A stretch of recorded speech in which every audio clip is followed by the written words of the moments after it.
Hello, aujourd'hui je vais vous présenter le travail qu'on a réalisé sur cette Audi R8 V10 Plus il y a quelques semaines. On a posé un PPF quasi complet, parce que le véhicule avait déjà un PPF sur le bloc avant.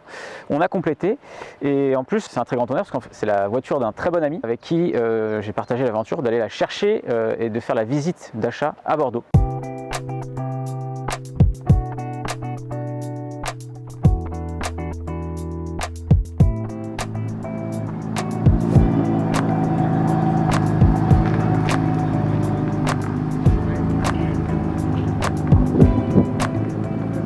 Donc voici Alexandre, mon ami, à qui appartient cette très belle voiture. On a eu la chance d'aller la voir ensemble pour l'achat. Exactement, ouais. J'ai pu avoir mon petit œil d'expert esthétique automobile sur le sujet.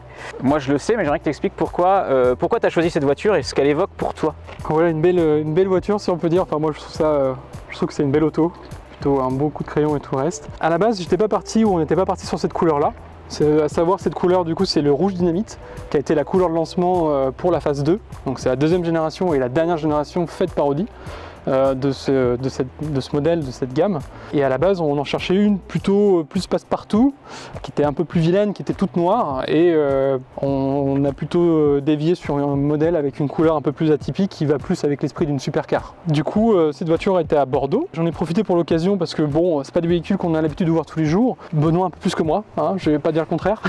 Hein, c'est vrai. Et la chose aussi à savoir, c'est que souvent ce qui va avec, c'est quand on va avoir ce genre de véhicule là, on lui pardonne un peu trop de choses quand on veut en acheter une d'occasion parce qu'on ne peut plus les acheter neuves, hein, à savoir. La production est arrêtée en 2023. Et donc ça a été aussi un côté rassurant d'avoir Benoît, qui est l'expert sur tout ce qui est carrosserie haute, d'avoir son œil lors de la première visite, et que moi je ne suis pas juste emballé de voir une R8 et de me dire bon allez on l'achète et puis voilà. Pour évacuer tout l'affect, voilà, qui était lié à ce rêve-là en plus. Et ça c'était plutôt un truc rassurant, en plus de là où elle pouvait être, mais c'est vrai que ça a été pas mal.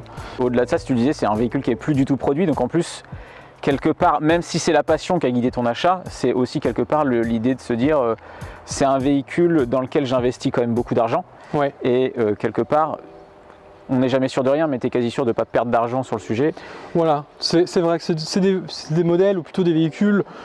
Bon, pour les personnes qui peuvent connaître un peu l'automobile ou qui sont dedans, ce modèle, qu'est-ce que c'est? C'est quand même la voiture de sport créée par Audi, qui est une supercar avec un moteur central arrière, qui est le dernier V10 atmosphérique, donc il n'y a pas de turbo, pas de compresseur, pas que d'électronique en plus. C'est vraiment une voiture pour faire du circuit ou pour faire de la route, quoi.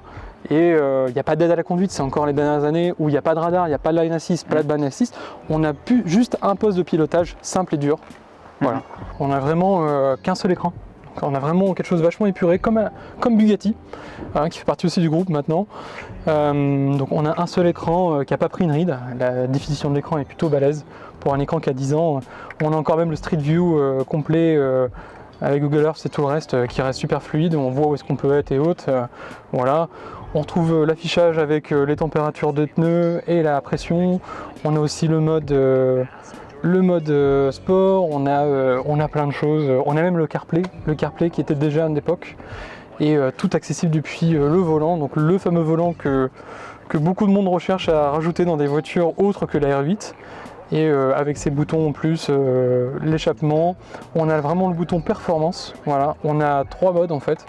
On a le mode, si je montre ici, on peut retrouver le mode confort, auto, dynamique et individuel. Et au-delà de ça, vu que c'est la V10+, on a le mode performance, donc qui vient réduire les assistances qu'ils peuvent avoir comme sur le véhicule, donc la traction et l'ESP.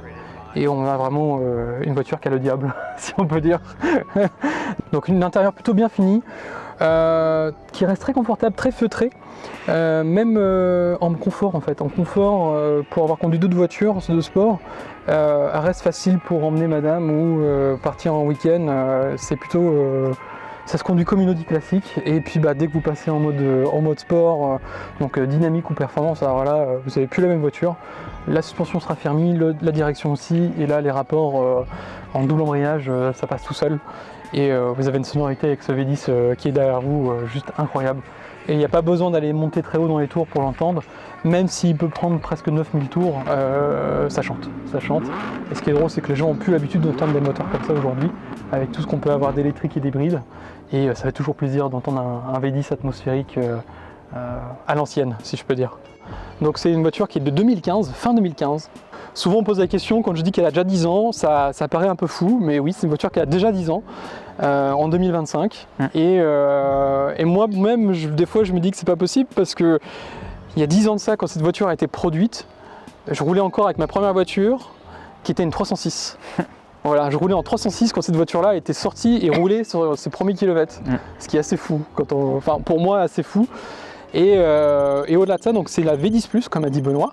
Donc la V10 Plus, c'est quoi? C'est donc pas 540 chevaux, mais 610 chevaux. Voilà, sur cette première deuxième génération phase 1, parce qu'il y a 2 phases sur la deuxième génération. Il n'y a que les boucliers avant et arrière qui changent, il y a 10 chevaux de plus sur la V10 Plus.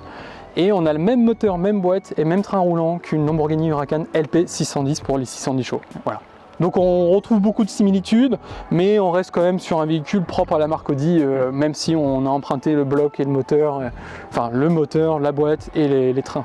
D'abord, la légende ne dit pas si c'est la LP610 qui a piqué la boîte, le châssis à Audi, ou si c'est Audi qui a pris dans sa branche Lamborghini pour faire cette voiture-là.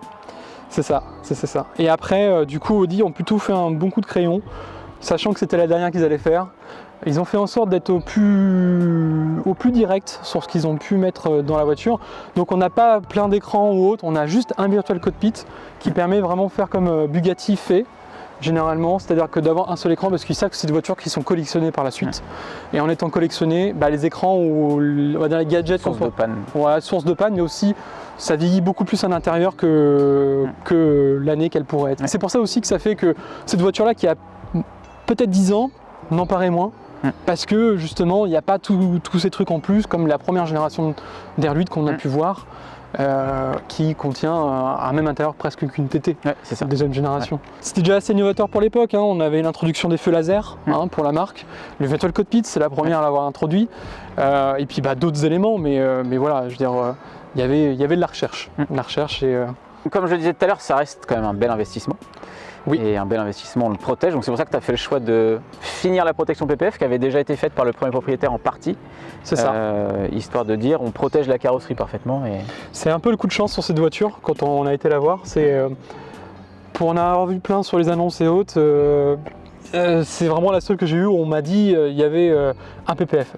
On s'est dit tant qu'à faire on va finir le reste, donc c'est pour ça que j'ai dit à Benoît ça tombe très bien, on va finir. Donc on a fait tout, c'est-à-dire tous les éléments de carrosserie jusqu'au pare-brise. Donc même le pare-brise aujourd'hui il a un PPF spécial pour le pare-brise. Comme c'était le pare-brise d'origine, tu tenais à ce que ça reste un pare-brise d'origine. C'est ça. Donc on a aussi profité pour protéger le pare-brise en PPF. Voilà. Donc après c'est pas une princesse de garage, je vous rassure, on la roule quand même. Mais c'est tout l'avantage aussi, c'est qu'il y a moins cette contrainte de se dire on va lui mettre, on risque de prendre des impacts de cailloux, une griffure, un coup de clé ou quoi. Bon, c'est pas des véhicules que vous pouvez sortir n'importe où non plus, mais il y a ce stress largement en moins qu'une carrosserie à nu, si je peux dire, directement à la peinture. Puis ça reste des véhicules qui attirent les gens et t'es pas à l'abri d'un gamin qui va mettre les mains dessus. Souvent par expérience, ce que j'ai pu remarquer, c'est que le bloc attire l'œil parce que il est sous la vitre. Et souvent les gens en fait ils viennent sur le long arrière, ils sont comme ça pour essayer de prendre la photo. Et puis tous ces éléments là sans PPF, c'est facile à rayer. Les gens ont envie de toucher, c'est humain, je peux pas leur en vouloir. Après c'est des choses auxquelles il faut s'habituer, mais du coup comme elle est protégée, ça craint beaucoup moins. Voilà, moi la chose qui me faisait plus peur, c'est les coups de clé. Malheureusement en France on n'y échappe pas, ça m'est jamais arrivé, j'espère pas. Mais on pourrait. Pas à l'abri d'un jaloux, mais voilà, on n'est pas à l'abri protégé contre. Voilà, il y a quelqu'un qui serait mal intentionné. Merci Loulou, à bientôt. Bah ouais, avec grand plaisir. À plus.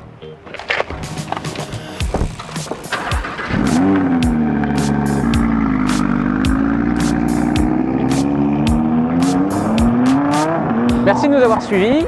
Si vous aimez ce genre de contenu, n'hésitez pas à nous le dire en commentaire. N'hésitez pas à vous abonner et on tentera de vous en faire un petit peu plus si c'est quelque chose qui vous tente. À bientôt.